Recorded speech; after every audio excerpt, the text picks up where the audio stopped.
কালকে রাতে সরোজিনীনগর থেকে যখন বৃষ্টি হচ্ছিল সেই সময় আমরা বেরিয়ে পড়েছিলাম। তারপর ওখান থেকে চলে এলাম ঘরে। রাত্রিবেলা বৃষ্টির জন্য আর কোথাও বেরোনো হয়নি। আজকে এখন বাজছে মোটামুটি সকাল 11টা। বেরিয়ে পড়েছি আরও বিভিন্ন জায়গায় ঘোরার জন্য। দেখা যাক কোন কোন জায়গায় আমরা ঘুরতে যেতে পারছি। যাওয়ার আগেই খেয়ে নিচ্ছি ছোলে ভাটুরে আর রায়তা, এরপরেই চলবো মেট্রোতে। আগেও এখানে খেয়েছি, বেশ ভালো বানানো হয় ছোলে ভাটুরে এখানে। অলরেডি দুটো খেয়ে ফেলেছি, এটা 3 নম্বরটা চলছে। আর বেশি খাবো না, 3 নম্বরটা খেয়েই বেরিয়ে যাবো।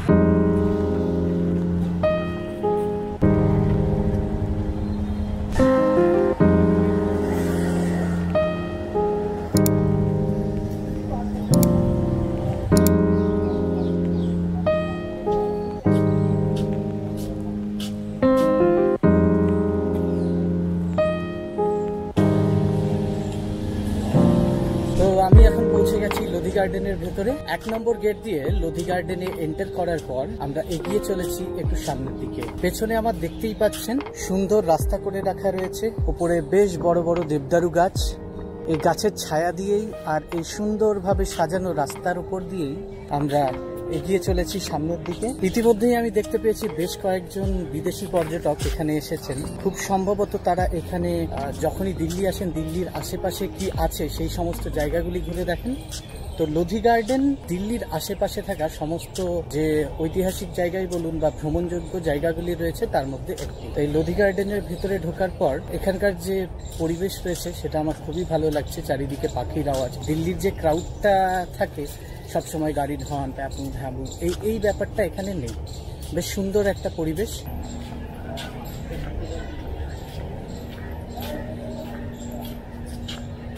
এই রাস্তা দিয়ে যেটা দিয়ে ঢুকেছিলাম, এটা দিয়ে ঢুকে দুপাশে একটা বাঁ পাশে রয়েছে একটা গার্ডেন আর এই পাশে রয়েছে আর একটা গার্ডেন।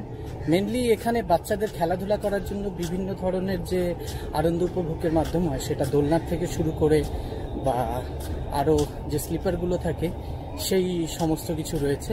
তো বাচ্চাদের নিয়ে এখানে আনন্দ করার জন্য তো খুব ভালো একটা জায়গা। আর আরও একটা ব্যাপার রয়েছে, এখানে আমি দেখতে পেলাম বেশ কিছু লোকজন আছেন যারা এখানে এসে এক্সারসাইজ করছেন। তো সেটাও একটা খুব ভালো ব্যাপার যে সকাল বিকেল যখন খুশি এখানে এসে এক্সারসাইজও করা যেতে পারে। যেটা দিল্লিতে যেহেতু জায়গার অভাব, সমস্ত জায়গায় তো আর এক্সারসাইজ করা যায় না। এই জায়গার যে শান্তশিষ্ট প্রাকৃতিক পরিবেশ, তো সেখানে এসে এক্সারসাইজ করার জন্য ফাটাফাটি একটা জায়গা। মোহাম্মদ শাহ সৈয়দ মকবরা, এবার চলেছি সেদিকেই। আশেপাশে দেখতে পাচ্ছি কিছু বাঁশ গাছ লাগিয়ে বিউটিফিকেশন করা হয়েছে আর সাইডে বিভিন্ন ধরনের পাতাবাহারি গাছ। তো এর মধ্যে দিয়েই এগিয়ে চলেছি। একটু সামনেই একটা ব্রিজের মতো ছোট সাঁকোর মতো করা আছে, দেখতে বেশ সুন্দর লাগছে। এখানে প্রচুর সংখ্যক লোকজন আছেন যারা ক্যামেরা নিয়ে এসছেন, খুব সম্ভবত প্রি ওয়েডিং বা এমনি নর্মাল ফটোগ্রাফির জন্য অনেকে আসেন। এখানে যে স্থাপত্যগুলো রয়েছে সেই স্থাপত্যগুলোকে সংরক্ষণের জন্যই মুখ্যত মকবরা বা যেটাকে আমরা বাংলায় বলে থাকি কবর, সেই মকবরাগুলোকে এখানে সংরক্ষণ করার জন্যই গার্ডেনের ব্যবস্থা করা হয়েছে। একটা উদ্যান বানানো হয়েছে যেখানে সাধারণ লোকজন এসে এখানে হাঁটাচলা করা বা দৈনন্দিন যে এক্সারসাইজ করা এই সমস্ত ব্যাপারগুলো করতে পারবে। সাথে সাথে যে ব্যাপারটা হয় যে এই সমস্ত যে স্থাপত্যগুলো, পুরনো যে স্থাপত্যগুলো রয়েছে সেই স্থাপত্যগুলো সংরক্ষণও সম্ভব হয়। তো এক কাজে দু কাজ। বেশ একটা গোলাকার গম্বুজাকৃতির এই মকবরা, এটা চারিদিক থেকে ঘুরে দেখলে আমার মনে হয় বেশ সুন্দর লাগবে। চলুন চেষ্টা করি দেখার।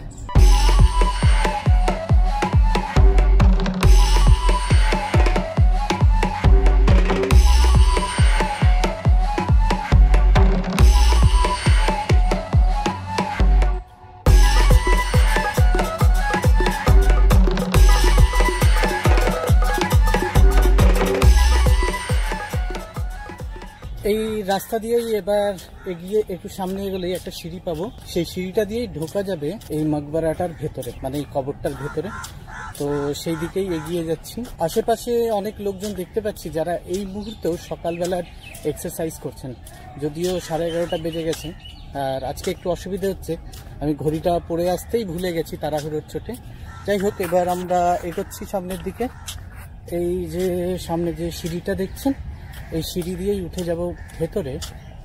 সিঁড়িতে অনেক ঘাস জমেছে, জানি না কোভিডের জন্য কি না, এখানে সেরমভাবে কোভিডে হয়তো পরিষ্কার পরিচ্ছন্ন করা হয়নি। এই দেখুন,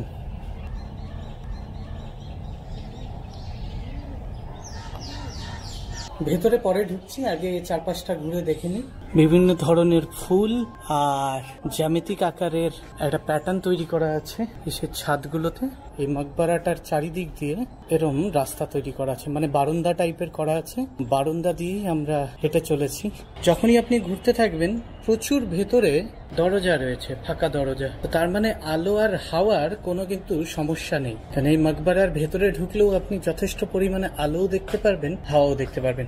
এই যে ভেতরে দেখতে পাচ্ছেন একটা গেট রয়েছে, এটা এই কবর চত্বরের, এই সমাধি ক্ষেত্রের ওপরে ওঠার একটা সিঁড়ি, কিন্তু তালাবদ্ধ রয়েছে, তো ওপরে ওঠা যাবে না। এই পাথরের গায়েও বিভিন্ন ধরনের ডিজাইন করা আছে দেখুন, এছাড়া দেওয়ালের গায়ে নকশা করা। এবার ভেতরে ঢুকে চলেছি। এই প্রথমের সারিতে ঢোকার পরেই দেখতে পাচ্ছি একটা সমাধি, তারপরে রয়েছে একটা, দুটো, তিনটে, তারপরে রয়েছে আরেকটা, দুটো, তিনটে, আর শেষে রয়েছে আরেকটা। সমাধি ক্ষেত্রের উপর দিকগুলো দেখুন। এবার দেখাই ওপরের গম্বুজ। আমাদের ওখানে যেমন ভিক্টোরিয়া মেমোরিয়াল, ঠিক তেমনি এই লোধি গার্ডেনের যে পার্ক রয়েছে এটিও হচ্ছে ঠিক একই রকম। ভিক্টোরিয়া মেমোরিয়ালে যেমন সবসময় আপনি দেখতে পাবেন প্রেমিক যুগলদের ভিড়, ঠিক একই জিনিস এখানেও দেখা যায়। যেদিকেই তাকাবেন আপনি দেখতে পাবেন প্রেমিক যুগলরা বসে রয়েছেন। এছাড়া অনেক ফ্যামিলি মেম্বার তো রয়েছেন যারা এদিক ওদিক ঘুরে বেড়াচ্ছেন, বা কেউ জগিং করছেন, কেউ বাচ্চাদের খেলাধুলা করাচ্ছেন। কিন্তু ব্যাপার এটাই যে ভিক্টোরিয়া মেমোরিয়ালের সাথে অনেকটাই সাদৃশ্য পেলাম। 1 নম্বর গেট দিয়ে তো ঢুকেছিলাম, ঢোকার পরে এদিক ওদিক ঘুরতে ঘুরতে রাস্তাটা একটু গুলিয়ে ফেলেছি। যেহেতু রাস্তা গুলিয়ে ফেলেছি তাই হাঁটতেও হচ্ছে বেশি।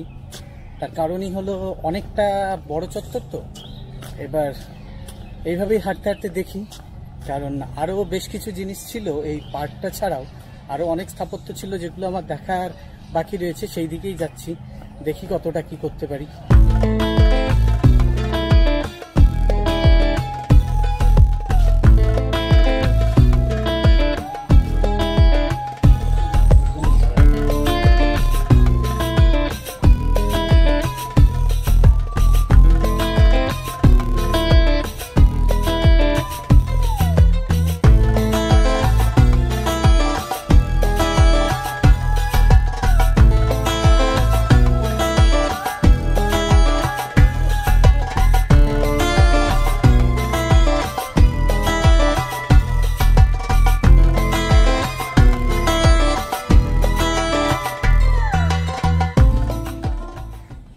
পায়রার ডাক আর বিভিন্ন ধরনের পাখি ও পায়রার পটির যে একটা স্মেল এই চত্বরে আমি দেখতে পাচ্ছি।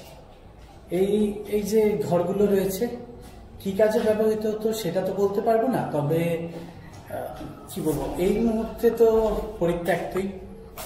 একটু একটু পরিষ্কার করা থাকলেও কর্তৃপক্ষের দ্বারা বেশ দুর্গন্ধ ছড়াচ্ছে এখানে। আর উপরে পায়রাগুলো উড়ে বেড়াচ্ছে, ঝাপটা মেরে যাচ্ছে, বেশ ভয়ানক লাগছে এখানে। কালো আলো আধারির একটা ব্যাপার রয়েছে। আর দেওয়ালের গায়ে দেখতে পাচ্ছি ছোট ছোট কুঠুরি করা আছে দেওয়ালের গায়ে।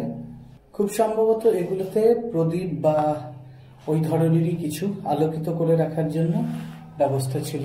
ঠিক একই ধরনের যে আমি ফুল আকৃতির একটা ছাদের খিলানের যে নকশার কথা বলছিলাম আগের সেই কবরটিতে, সেম একই ধরনেরই এখানেও দেখতে পেলাম। বাইরের দিকে বেরোচ্ছি, বাইরের দিকে বেরিয়ে এই যে একটা উঁচু বড় গম্বুজ বিশিষ্ট একটা স্থাপত্য, এটা খুব সম্ভবত ভেঙে গেছে। কবে ভেঙেছে বা আদৌ কি ছিল ঠিক বুঝতে পারছি না। এই যে বড় স্থাপত্য সামনে, এটাকে বলা হয় বড়া গুম্বাজ।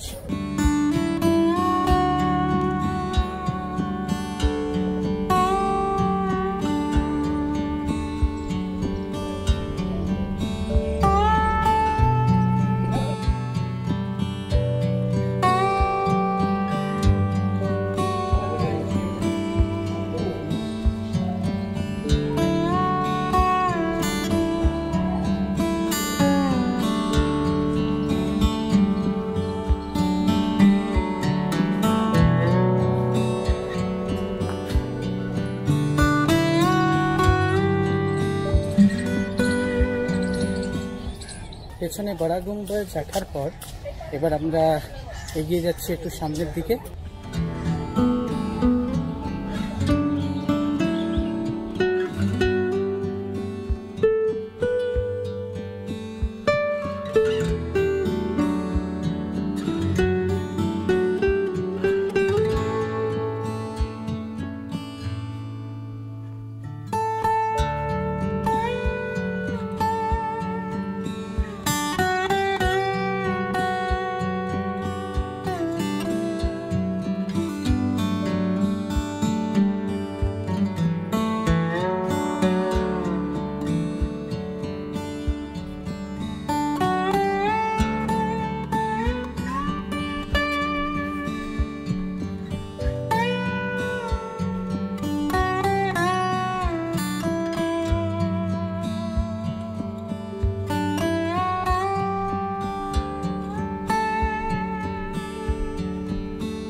স্থাপত্যগুলোর ব্যাপারই আলাদা হয়। এই চত্বরের যে সমস্ত স্থাপত্যগুলো রয়েছে প্রত্যেকটা জায়গাতেই একটা জিনিস দেখছি যে প্রচন্ড ঠান্ডা, ভেতরটা এতটাই ঠান্ডা যে আজকাল আপনি যে এসি ঘরগুলোতেও থাকছেন সেই ঘরগুলোতেও ততটা পরিমাণে ঠান্ডা পাওয়া যায় না। এই ঘরগুলোর আর্কিটেকচার দেখলে আমি অত্যন্ত আশ্চর্য হই, কিভাবে সেই সময় এই স্থাপত্যগুলো বানানো হতো যে এতটা গরমের সময়ও প্রচন্ড ঠান্ডা থাকে এই ঘরগুলি।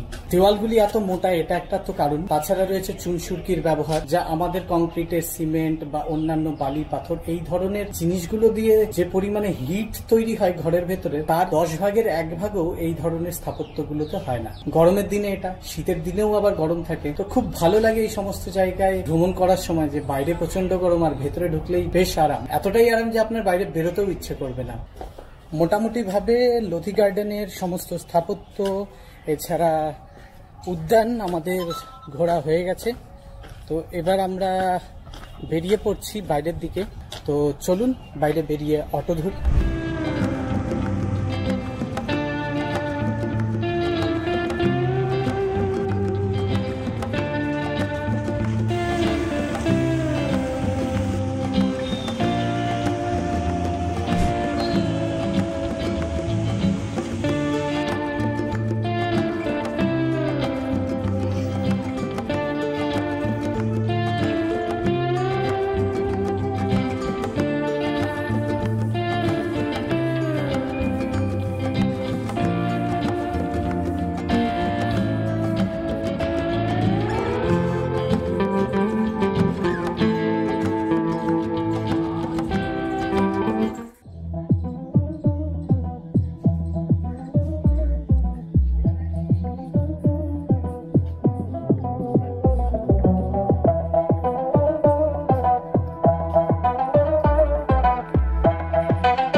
যারা মহাভারত পড়েছেন তারা অনেকেই জানেন যে পাণ্ডবদের যে রাজধানী ছিল সেটা ছিল ইন্দ্রপ্রস্থ। সেই ইন্দ্রপ্রস্থ নামটাই পরবর্তীতে পরিবর্তিত হয়ে হয় ইন্দ্রপথ। বর্তমানে যে আমরা পুরানা কিলা দেখতে পাই সেটা রয়েছে ইন্দ্রপথে, যেটা এসছে মহাভারতের সেই ইন্দ্রপ্রস্থ থেকে। এই পুরানা কিলা চত্বরে মৌর্য শাসকদের থেকে শুরু করে মুঘল শাসক পর্যন্ত অনেকেই রাজত্ব করেছেন। তাই এই চত্বরে দেখা যায় সেই ধরনের প্রচুর আর্কিওলজিক্যাল আর্টিফ্যাক্টস। 1969 সাল থেকে 1973 সাল পর্যন্ত যে সমস্ত আর্কিওলজিক্যাল আর্টিফ্যাক্টসগুলো খনন করার পর বের করা হয়েছিল সেই সমস্ত আর্টিফ্যাক্টসগুলোই এখানে একটি মিউজিয়ামে সংগৃহীত করে রাখা হয়েছে। এই মিউজিয়ামের ভেতরে ঢুকলে আপনি মৌর্য শাসনকালের যে সমস্ত ব্যবহার করা হয়েছিল যে পাথর বা সেই সময়ের বাসনপত্র, সেগুলোর খনন কার্যের ফলে যেগুলো বেরিয়েছে, যে সমস্ত ধ্বংসপ্রায় জিনিসগুলো বেরিয়েছে, আর্টিফ্যাক্টসগুলো বেরিয়েছে, সেগুলো দেখতে পাবেন। এমনকি দেখতে পাবেন মোগল শাসনকালেরও বেশ কিছু জিনিস। তো অবশ্যই চেষ্টা করুন এই যে আমার পেছনে যে মিউজিয়ামটি দেখতে পাচ্ছেন সেই মিউজিয়ামটিতে ঢোকার এবং সেখানে ঢুকে সাক্ষী হন সেই সমস্ত জিনিসের। আর এছাড়া এখানে খনন কার্য করা হয়েছিল সেই সাইডটাতেও আমি আপনাদের নিয়ে যাব, চলুন সেই দিকে যাই। এগিয়ে যাচ্ছি সামনের দিকে, বেশ বড় রাস্তা। এই যে সামনের গেট, গেট থেকে ঘুরেই যে সোজাসুজি যে রাস্তাটা যাচ্ছে সেটাই যাচ্ছে সামনের দিকে। সামনে রয়েছে বাউলি শের মন্ডল, যে সমস্ত খনন কার্য করার পর যে স্থানটি রয়েছে সেটা রয়েছে একটি হামাম, আর রয়েছে হুমায়ুন দরওয়াজা।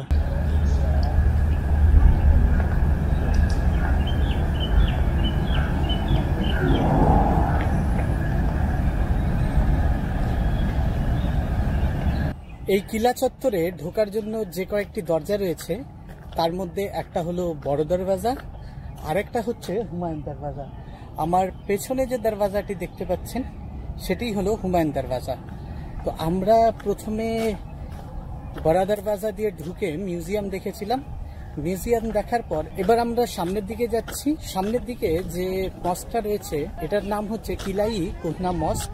এটার পাশেই রয়েছে একটা বাউলি, আর আরেকটা রয়েছে এক্সকেভেটেড সাইট, মানে খনন কার্যের পর যে রিমেন্স গুলো রয়েছে সেই জায়গাটা। তো আমরা সামনের দিকে এগিয়ে যাব। ভাবতে পারছেন মহাভারতের কাল থেকে শুরু করে সমস্ত বড় বড় যে সাম্রাজ্য ছিল, মুঘল সাম্রাজ্য, মৌর্য সাম্রাজ্য বা আরো যত গুপ্ত সাম্রাজ্য, বড় বড় যে সাম্রাজ্য ছিল তারা সবাই রাজত্ব করেছেন আর থেকেছেন এই চত্বরে। এই চত্বরে তাদের যে রাজত্ব তা বিস্তার লাভ করেছিল। সেই জায়গার ঘোরার যে অনুভূতি সেটা ভাষায় ব্যক্ত করার মতো আমি ভাষা খুঁজে পাচ্ছি না, তবে ভেতরে ঢুকলে আপনার অত্যন্ত ভালো লাগবে। লাল কিলা যতটা বড়, এই কিলা চত্বরটা ঠিক এই মুহূর্তে ততটা বড় দেখায় না। অ্যাটলিস্ট ভেতরে ঢোকার পর ঘুরে দেখার মতো পার্ক ছাড়া ততটা বড় কিছু দেখায় না। তবে এখানে যা কিছুই রয়েছে সেগুলি হিস্টোরিক্যালি যথেষ্ট ইম্পর্টেন্ট। তো চলুন ঘুরে দেখি সেগুলো।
মসজিদের নিচের যে ঘরগুলো দেখেছিলাম সেই ঘরগুলোতে কোনো কিছু নেই জানতে পেরে আর নিচে গেলাম না, কারণ সবাই বলছে যে নিচে প্রচুর জংলা হয়ে গেছে, তো সাপখোপ থাকতে পারে, তাই সেই দিকটাই না যাওয়াই বেটার। কারণ রাস্তাতেই অলরেডি দেখতে পাচ্ছি বর্ষাতে ঝোপঝাড় হয়ে গেছে, তাই আর নিচে গেলাম না। শুধু শুধু রিস্ক নিয়ে কি লাভ যদি সেখানে গিয়ে কিছু নাই পাই, তাই না? সামনের দিকটা এবার একটু মসজিদের ভেতরে ঢুকবো। জায়গাটা প্রচন্ড ঢালু, তার জন্য দেখতে পাচ্ছেন আমার পেছন দিকটা বেশ ঢালু। একটু সামনের দিকে এগোই।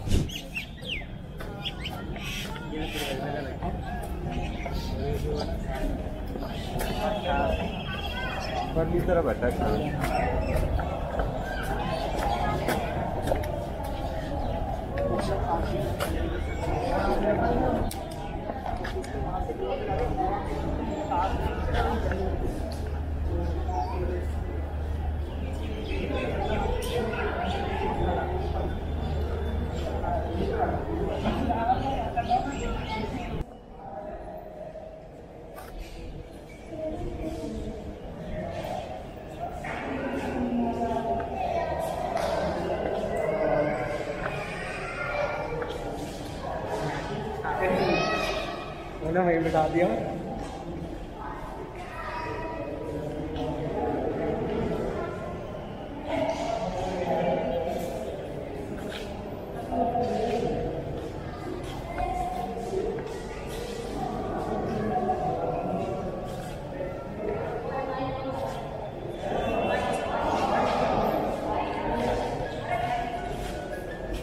মসজিদটা দেখার পর এবার একটু সামনের দিকে এগিয়ে যাচ্ছি। এই দিকটায় ইট বেছানো নেই, মানে রাস্তাটা পুরো মাটির, বৃষ্টি হলে হয়তো কাদাও হয়ে যাবে। তো এগিয়ে যাচ্ছি এই দিকটাতে, দেখি কি আছে ঠিক জানি না, গেলেই দেখতে পাবো। খুব সম্ভবত সেই পুরনো ভাঙা যে স্থাপত্যগুলো রয়েছে সেগুলোই রয়েছে সামনে, গিয়ে দেখি। এই পেছন দিকটা কিছুই নেই, শুধুমাত্র যে আউটার যে বাউন্ডারিটা রয়েছে এই কিলা চত্বরের সেটা। এবার ওই দিক থেকে আসার পর সামনে ঠিক ওই মসজিদটা ঢোকার আগে যে জায়গাটা দেখাচ্ছিল সেই জায়গাটাতেই পৌঁছে গেছি। আকাশের যা পরিস্থিতি, 1 ফোঁটা 2 ফোঁটা বৃষ্টিও পড়ছে, তো মনে হচ্ছে কিছুক্ষণের মধ্যেই ঝমঝম করে বৃষ্টি পড়বে।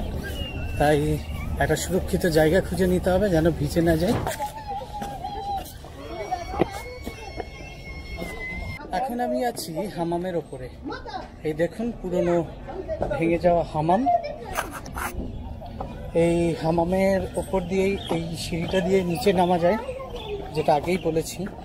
তো দেখি নিচে কি আছে।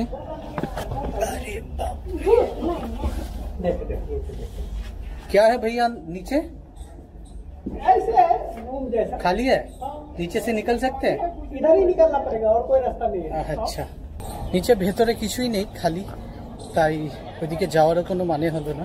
বেরিয়ে পড়ি, আরো অনেকগুলো জায়গা ঘুরতে যেতে হবে, সেই জায়গাগুলোর উদ্দেশ্যে।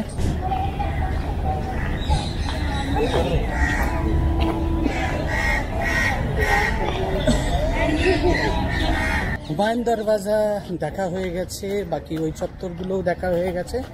মোটামুটি ভাবে পুরানা কিলার যা যা দেখার ছিল সমস্ত কিছু দেখা হয়ে গেছে। এক্সকাভেশনের পর যে অংশটা বেরিয়েছিল সেই জায়গাটা এই মুহূর্তে জংলা হয়ে আছে, তাই ওই দিকটা দেখাতে পারলাম না। তবে এবার এই প্রাচীরের সাইড দিয়ে যে রাস্তাগুলো রয়েছে সেই দিক দিয়েই আবার পৌঁছে যাব যে মেন গেটটা রয়েছে, মানে বড়া দরওয়াজা যেটা দিয়ে আমরা ঢুকেছিলাম সেই দিকেই। সেখান থেকে বেরিয়ে আমরা চলে যাব হুমায়ুন টুম।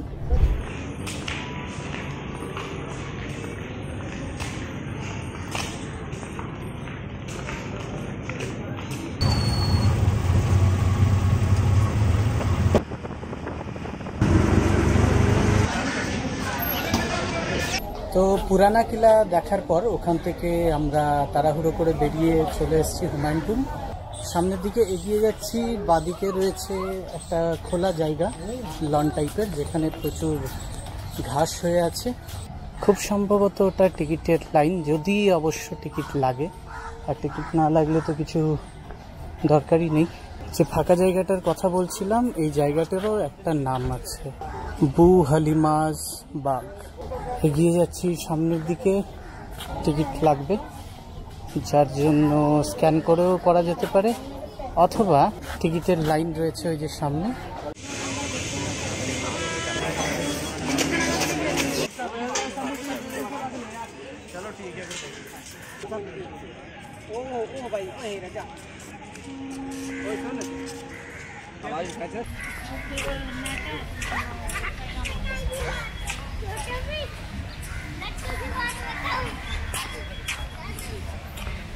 সামনে যাচ্ছি আমরা ঈসা খানের মকবরা, মানে ঈসা খানের যে সমাধিক্ষেত্র রয়েছে সেখানে।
চত্বরে কেউ নেই এখন, বেশ ভয়ানক লাগছে এই সমাধিগুলোর পাশে দাঁড়িয়ে। একটা ইন্টারেস্টিং ব্যাপার হলো, এই সমাধিক্ষেত্র তৈরি হয়েছিল যার সমাধিক্ষেত্র তার মৃত্যুর আগে। এই সমাধিক্ষেত্রটি আর ওই দিকে যে মসজিদটি রয়েছে সেটি। এই সমাধিক্ষেত্র আর মসজিদটি দেখার পর এবার আমরা বাইরে বেরিয়ে যাচ্ছি।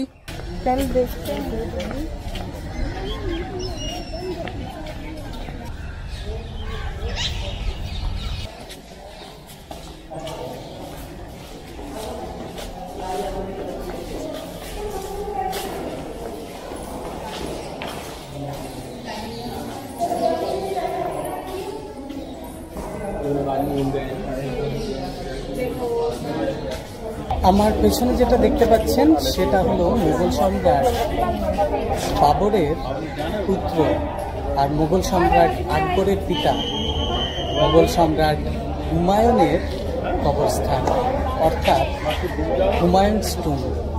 এতটা সুন্দর দেখতে এই মকবরা বা কবরটা আমি ভাবতেও পারিনি। মানে সামনে দেখে মনে হলো যেন তাজমহলের সামনে দাঁড়িয়ে আছি, শুধু রংটা লাল, তাজমহলটা সাদা, এটার রংটা লাল।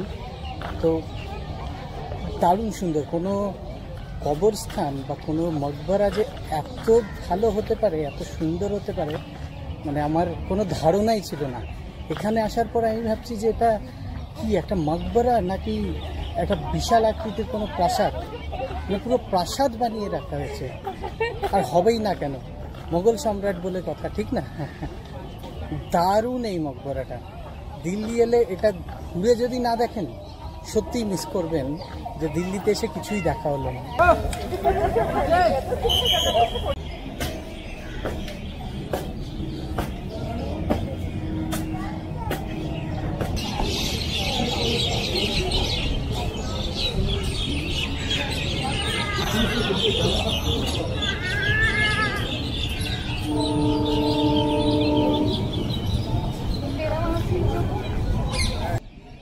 यार लेडीज लोगों का होता है, बच्चों का होता है। अब ये उर्दू में लिखा है, समझ में भी नहीं आया। लेकिन मुझे भी पढ़ना नहीं आता, बट यही है। ऐसा स्ट्रक्चर आपको अगर कहीं पर दिखे ना तो उसका मतलब ही यही है। এই সমাধি চত্বরটা এতটাই উঁচু যে মোটামুটি নিচের দিকে তাকালে মনে হচ্ছে প্রায় দোতলার ওপরে আছি। একটু সামনের দিকে এগিয়ে যাচ্ছি ঘুরতে ঘুরতে। চতুর্পাশেই মোটামুটি ভাবে কয়েকশো পর্যটক দেখতে পাচ্ছি, যার মধ্যে বেশ কয়েকজন বিদেশি পর্যটকও রয়েছেন এই মুহূর্তে আমাদের এই চত্বরেই। যে যার মতো এখানে সময় কাটাচ্ছে, কেউ বা ইতিহাসের খোঁজ নিয়ে, কেউ বা ছবি তুলে। আর জায়গাটা এতটাই উঁচু আর আশেপাশ থেকে এতটা হাওয়া বইছে যে খুব সুন্দর লাগছে। আর এখান থেকেই কেবল যেহেতু বিকেল থেকে সন্ধ্যের দিকে আমরা পদার্পণ করছি, তো সেই ক্ষেত্রে যে সন্ধেবেলার যে আকাশ সেটাও কিন্তু খুব সুন্দর দেখাচ্ছে।